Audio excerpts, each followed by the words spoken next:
आपका बहुत बहुत स्वागत है। मैं हूं आपके साथ वर्षा शर्मा और रुक करेंगे देश और दुनिया की तमाम खबरों की ओर। अंतर्राष्ट्रीय अंतरिक्ष स्टेशन के लिए अंतरिक्ष मिशन के pilot group captain Shubhanshu Shukla ने प्रधानमंत्री नरेंद्र मोदी से मुलाकात की। इस दौरान पीएम मोदी और शुभांशु शुक्ला के बीच विज्ञान, प्रौद्योगिकी और भारत की महत्वाकांक्षी मिशन को लेकर विस्तार से बातचीत हुई। प्रधानमंत्री ने उनके सहायक अंतरिक्ष अभियान की सराहना करते हुए कहा कि पूरा देश उनके इस गौरवपूर्ण योगदान पर गर्व महसूस करता है।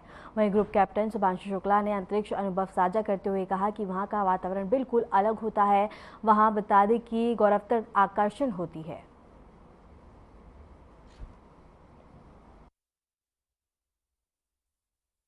जब इतनी बड़ी यात्रा करके वापस पहुंचते हैं जी सर, काफी कुछ चेंज फील होता होगा। जस्ट मैं समझना चाहता हूँ वो किस प्रकार से अनुभव करते हैं आप लोग। सर जब ऊपर भी जाते हैं तो वहाँ का जो वातावरण है, एनवायरनमेंट है, वो अलग है, ग्रेविटी नहीं है। आप जाते हैं उसमें तो सीटिंग अरेंजमेंट वैसा ही रहता है जो वैसे ही रहता है सर। और पूरे 23-24 घंटे उसमें निकालना पड़ता है। हाँ सर, लेकिन एक बार जब आप अंतरिक्ष में पहुँच जाते हैं तो आप सीट खोल के, अपना हार्नेस खोल के आप उसी कैप्सूल में आप मूव अराउंड, आप जा सकते हैं, इधर उधर चीज़ें कर सकते हैं। इतनी जगह है उसमें? बहुत तो नहीं है सर, लेकिन थोड़ी बहुत है। मतलब आपका फाइटर जेट का कॉकपिट है उससे तो ज्यादा अच्छा है। उससे तो ज़्यादा अच्छा है सर। बट पहुंचने के बाद सर काफ़ी कुछ चेंजेस होते हैं, जैसे पूरा आपका हार्ट स्लो हो जाता है, तो वो कुछ बदलाव होते हैं और वो फिर लेकिन 4-5 दिन में बॉडी आपकी यूज टू हो जाती है, वहाँ आप नॉर्मल हो जाते हैं। और फिर जब वापस आते हैं तो फिर वही दोबारा से वही सारे चेंजेस आप मतलब चल नहीं सकते वापस आते हैं, तो चाहे आप कितने भी स्वस्थ हो। मुझे बुरा नहीं लग रहा था, मैं ठीक था, लेकिन फिर भी जब पहला कदम रखा तो मैं मतलब गिर रहा था, तो लोगों ने पकड़ रखा था मुझे। फिर दूसरा तीसरा, हालांकि मालूम है कि चलना है, लेकिन वो ब्रेन जो है वो उसको टाइम लगता है सर वापस समझने में कि अच्छा अब ये नया एनवायरनमेंट है, नया वातावरण है। प्रधानमंत्री नरेंद्र मोदी ने आज अगली पीढ़ी के सुधारों के रोड मैप को लेकर एक उच्च स्तरीय बैठक की अध्यक्षता की। इस बैठक में शीर्ष मंत्रियों, सचिवों और अर्थशास्त्रियों ने भाग लिया। बैठक में शासन व्यवस्था, व्यापार और समन्वय विकास की दिशा में तेज सुधारों की रणनीति पर चर्चा हुई। प्रधानमंत्री मोदी ने कहा कि सरकार सभी क्षेत्रों में सुधारों की गति बढ़ाने के लिए प्रतिबद्ध है, ताकि जीवन, व्यापार, सुगमता और समृद्धि को और ज्यादा बढ़ावा दिया जा सके। पीएम ने इस बैठक के बाद ट्वीट कर लिखा कि अगली पीढ़ी के सुधारों के रोड मैप पे चर्चा के लिए एक बैठक की अध्यक्षता की। हम सभी क्षेत्रों में तेजी से सुधार लाने के लिए प्रतिबद्ध हैं, जिससे जीवन, व्यापार, सुगमता और समृद्धि को बढ़ावा मिलेगा।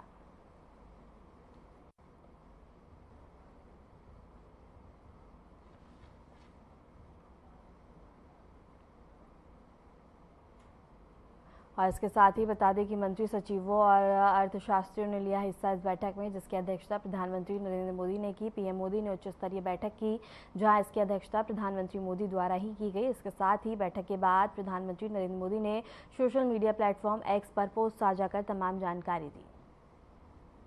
विदेश मंत्री डॉक्टर एस जयशंकर ने हैदराबाद हाउस में चीन के विदेश मंत्री से मुलाकात की। दोनों नेताओं के बीच प्रतिनिधिमंडल स्तर की वार्ता हुई, जिसमें द्विपक्षीय संबंधों, क्षेत्रीय और वैश्विक मुद्दों पर चर्चा की गई।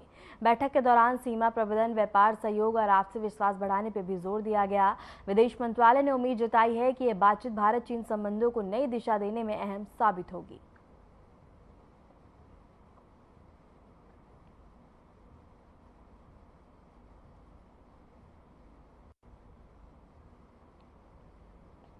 मुख्यमंत्री पुष्कर सिंह धामी ने सुबह मॉर्निंग वॉक के दौरान बता दें कि भराड़ीसैंण विधानसभा परिसर में कार्यरत सफाई कर्मचारियों से मुलाकात की।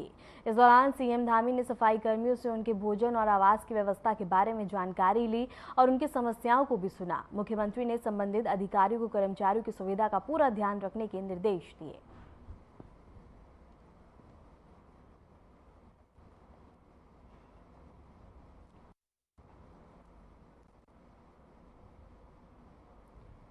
मध्य प्रदेश के मुख्यमंत्री मोहन यादव ने सावन भादो माह की बाबा महाकाल की अंतिम सवारी के अवसर पर प्रदेशवासियों को शुभकामनाएं दी। सीएम मोहन यादव ने कहा कि वे बाबा महाकाल से सभी के जीवन में सुख, समृद्धि और आशीर्वाद की कामना करते हैं। मुख्यमंत्री ने आगे कहा कि दशहरे पर बाबा पूर्ण दर्शन देने के लिए पधारेंगे।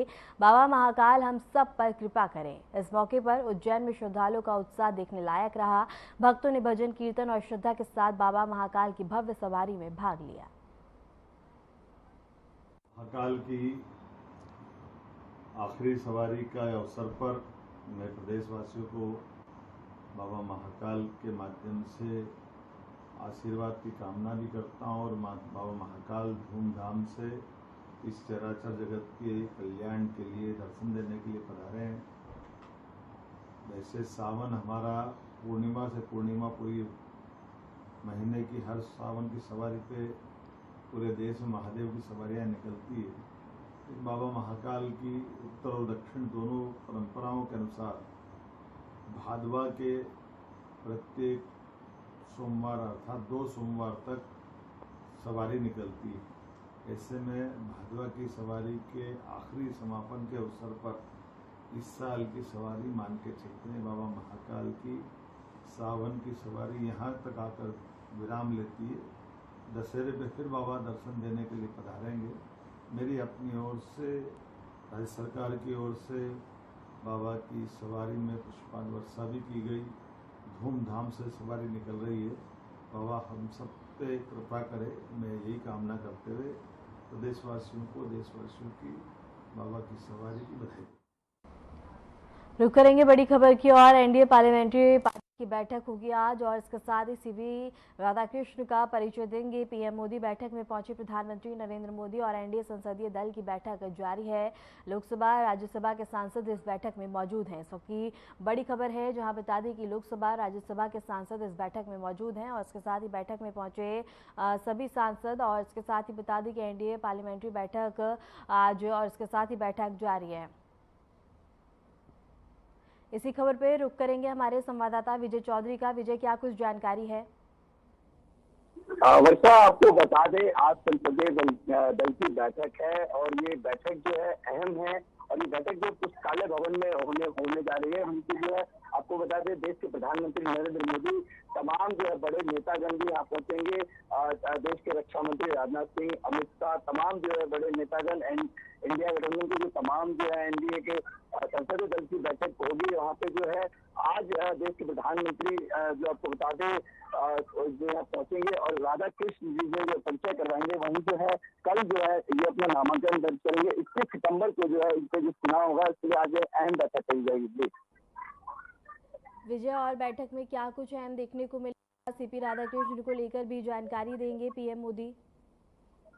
जी, आपको बता दें सीपी राधाकृष्ण जी को लेकर आज पीएम मोदी सबसे परिचय कराएंगे। एनडीए के तमाम जो है वहाँ पे लोकसभा अध्यक्ष और लोकसभा के नेतागण और राज्यसभा के नेतागण, तमाम जो है सारे नेतागण जो एनडीए के गठबंधन के वहाँ मौजूद रहेंगे। वहीं पे आपको बता दें जिस तरह देश के उपराष्ट्रपति धनखड़ जी ने इस्तीफा दिया, विपक्ष का जो है लगातार जो हंगामा भी देखने को मिला है। लेकिन आज जो इस दल में जो है अहम मुख्य सवाल रखे जाएंगे, मुख्य बातें रखे जाएंगी। इसके साथ जो है जो सीपी राधाकृष्णन है उनसे जो है सभी तमाम जो बड़े नेतागण का परिचय कराया जाएगा। ठीक है विजय, आपको हम बनाए रखेंगे। इसी पे चर्चा करने के लिए हमारे साथ वरिष्ठ पत्रकार पीयूष पंच भी जुड़े। आपका बहुत बहुत स्वागत है आरएन टीवी में। पीयूष जी, आज बैठक जारी है, लोकसभा के सांसद राज्यसभा के सांसद इस बैठक में मौजूद है और सीपी राधाकृष्ण को लेकर पीएम मोदी तमाम परिचय देंगे, जानकारी देंगे। इसको आप किस तरह से देखते हैं?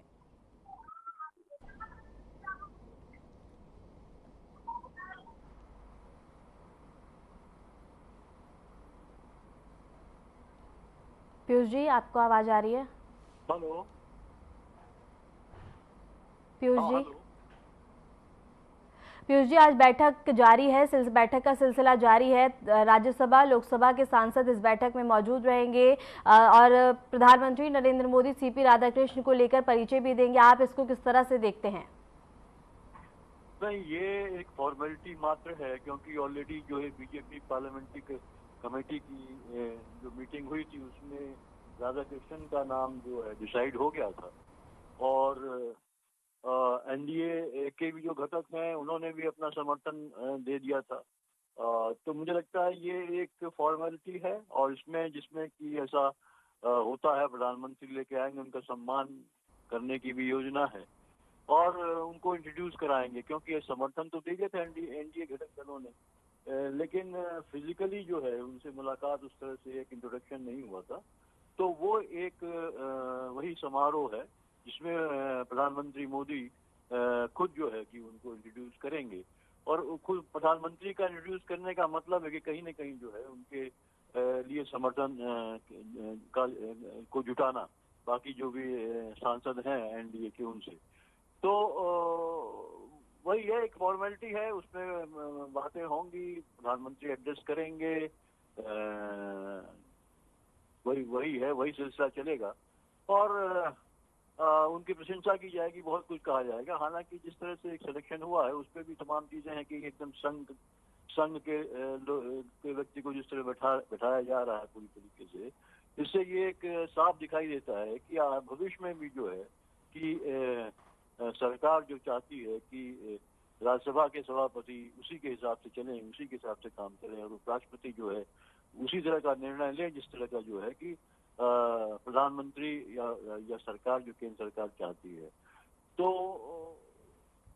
अब ये पूरी प्रक्रिया चल रही है, इसमें एक फॉर्मेलिटी मैं कहूँगा चल रही है और लगभग जीतना तो उनका तय है क्योंकि 31 सांसदों की बढ़त है एनडीए के पास, जितना जीत का आंकड़ा होना चाहिए उससे 31 ज्यादा है। तो लेकिन चूंकि प्रक्रिया है, अगर जो है कि उधर इंडिया गठबंधन भी कैंडिडेट खड़ा करने की सोच रहा है तो चुनाव होगा, तो लगभग उनकी जीत तय है राधाकृष्णन की। जी पीयूष जी, जिस तरह से सीपी राधाकृष्णन को एनडीए का उपराष्ट्रपति के तौर पे चुना गया है, क्या आप इसको किस तरह से देखते हैं और किन मायनों में अहम रखते हुए ये फैसला लिया गया और उनको चुना गया? नहीं, देखिए, फैसला इसलिए अभी थोड़ा समय लगा और क्योंकि जिस जैसे कि धनखड़ जी का मामला हुआ और धनखड़ जी को जिस तरह से हटाया गया और धनखड़ जी जिस तरह से जो वाइस प्रेसिडेंट होता है या कहे कि सभापति चेयरमैन होता है राज्यसभा का, उसके कुछ अधिकार हैं और उसकी स्वतंत्रता भी है जिस हिसाब से वो निर्णय लेगा। तो उनके कुछ निर्णय जो है बाद के समय में जो वो है कि सरकार को पसंद नहीं आ रहे थे, उसी को लेके चलते हुए जो है कि उनको ये सिग्नल दिया गया कि आप जो है त्यागपत्र दे दें, क्योंकि उन्होंने अपनी इच्छा से नहीं दिया है, उन पर दबाव था पूरा। तो सरकार चाहती है और हर जगह हम देख रहे हैं कि हर संस्थान में, हर इंस्टीट्यूशन में सरकार अपने व्यक्ति को, खास व्यक्तियों को बैठाती है जो किसी तरह का जो है कि अपने अधिकारों का इस्तेमाल न करें, सिर्फ जो है केंद्र के इशारों या कहें कि प्रधानमंत्री के इशारों पे जो है जो वो कहें उसी इशारों पे वो काम करें। ऐसे व्यक्ति ही चाहते हैं, ऐसे व्यक्ति बैठा दिए गए हैं सब, चाहे चुनाव आयोग हो, चाहे और संस्थान हो जितने।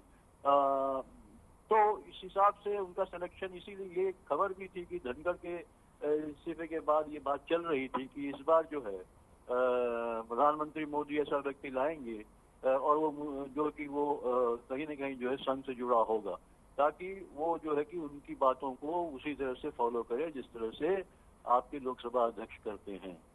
तो यही है उसमें, इसलिए चुनाव कोई नई बात नहीं है। हाँ, नई बात ये है कि सरकार नहीं चाहती है कि जो है कि कोई ऐसा व्यक्ति बैठे इन पदों पे जो उन पदों के जो अधिकार हैं उनका प्रॉपर इस्तेमाल करे। वो यही चाहती है कि सरकार जो कहे उस हिसाब से वो काम करे। इसीलिए संघ का एक व्यक्ति की पूरी सरकार ही संघमय है, तो व्यक्ति ही उनके मुफीद था, उसी को वहां बैठाने वो जा रहे हैं।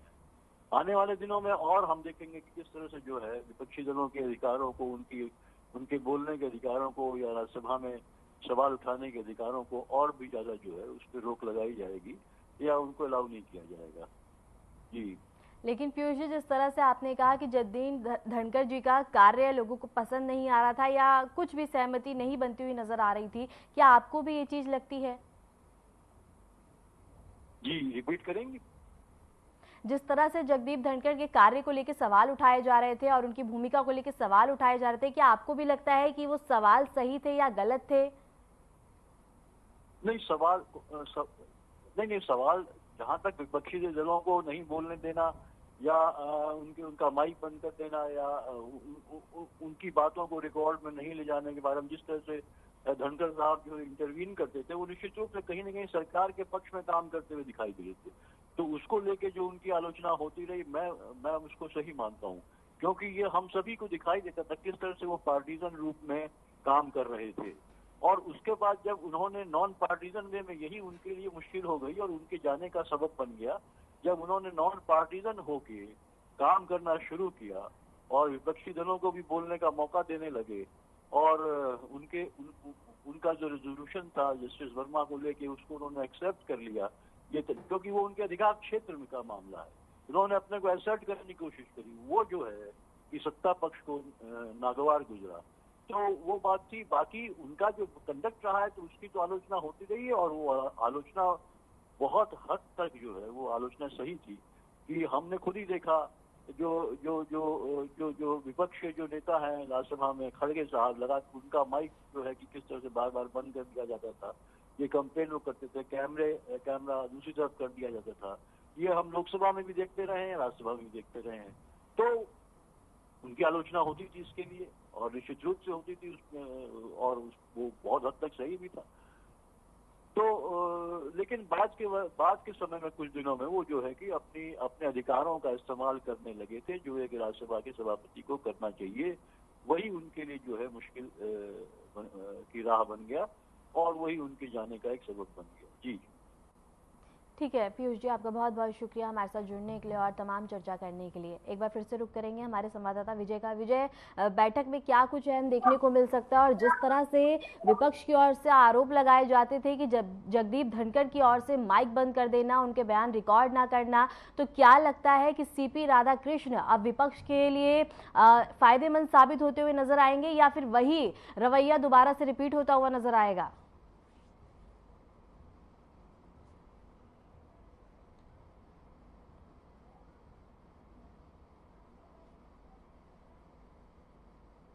धनखड़ जी जो दबाव में जो इस्तीफा दिए हैं, वही विपक्ष का लगातार जो विपक्ष का चाहे कोई भी मुद्दा, ऑपरेशन सिंदूर हो, चाहे वो एफआईआर का मुद्दा, उसमें तमाम जो है विपक्ष खुद लगातार हंगामा करती रही है इसको लेकर। और कहीं ना कहीं धनखड़ जी जो है दबाव में नहीं रहना चाहते थे, इसलिए जो है आज जो नए उपराष्ट्रपति के आवेदन में जो दिए हैं सीपी राधाकृष्णन जी, ये हो सकता है कि क्या पता उनके दबाव में रहे। वहीं ये संघ से जुड़े हुए व्यक्ति हैं, और आज जिस तरीके से जो है बैठक में अहम बैठक रही है, तमाम जो बड़े नेतागण यहाँ मौजूद हैं, उनकी और प्रधानमंत्री स्वयं जो है अध्यक्षता वहाँ पे जो कर रहे हैं, और स्वयं वो उस वक्त से मुलाकात करवा रहे हैं। तो विपक्ष का भी इसमें कहना है कि ये उनके दबाव में जो है वो अपनी जो है कठपुतली की तरह जो इनको यूज करना है। जिस तरीके से लोकसभा में जो है लोकसभा इनके तहत काम करते हैं, उसी तरीके से ये भी काम करेंगे।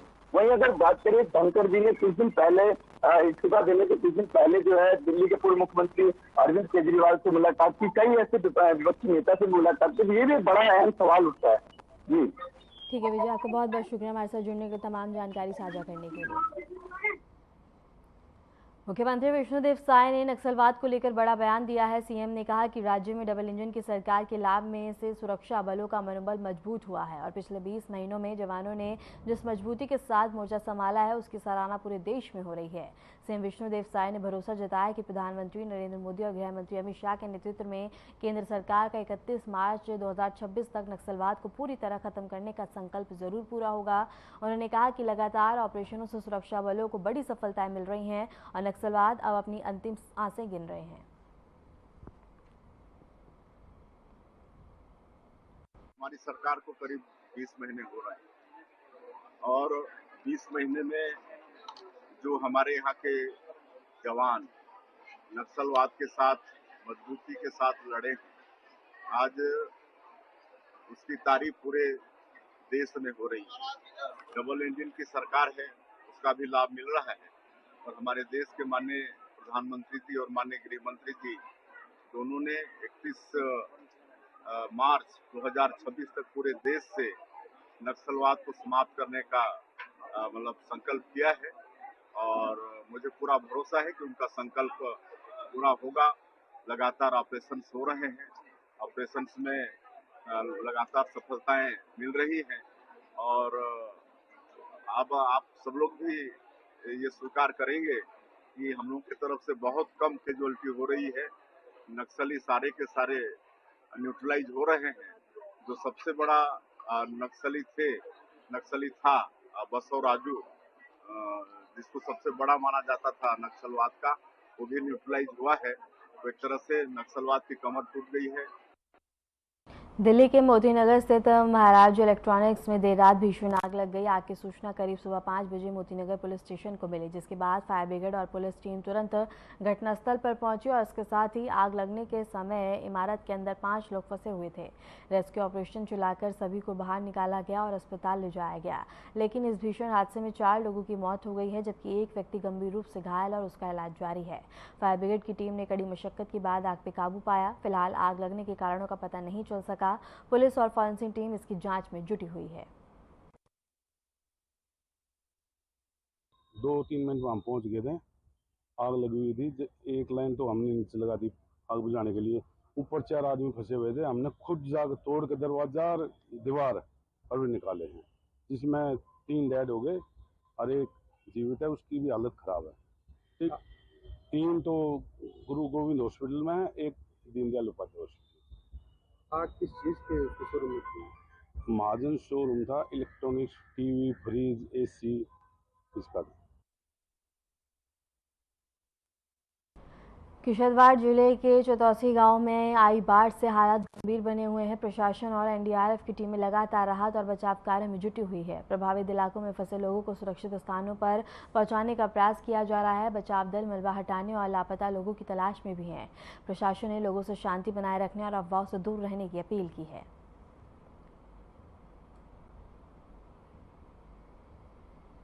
हरियाणा के यमुनानगर स्थित बता दें कि बैराज के सभी 8 गेट 2 दिन पहले खोले जाने के बाद यमुना नदी का जलस्तर लगातार बढ़ रहा है। राजधानी दिल्ली में यमुना खतरे के निशान से ऊपर बह रही है, जिससे निचले इलाकों में बाढ़ का खतरा मंडराने लगा है। प्रशासन ने तटवर्ती इलाकों में अलर्ट जारी कर दिया और लोगों को सुरक्षित स्थानों पर जाने की सलाह दी है। जलभराव और स्थिति बिगड़ने की आशंका को देखते हुए संबंधित विभाग निगरानी में जुटे हुए हैं। मुंबई में लगातार हो रही बारिश से शहर के कई इलाकों में जलभराव की स्थिति बन गई है। बांद्रा खाल, लिंक रोड और चैम्बूर इलाके में सड़कों पर पानी भर गया है, जिससे यातायात प्रभावित हो रहा है। स्थानीय लोग जलभराव की वजह से भारी परेशानी का सामना कर रहे हैं, तो वहीं प्रशासन की ओर से पंपिंग मशीनों के जरिए पानी निकालने का काम किया जा रहा है। मौसम विभाग ने अगले 24 घंटे में और बारिश की संभावना जताई है।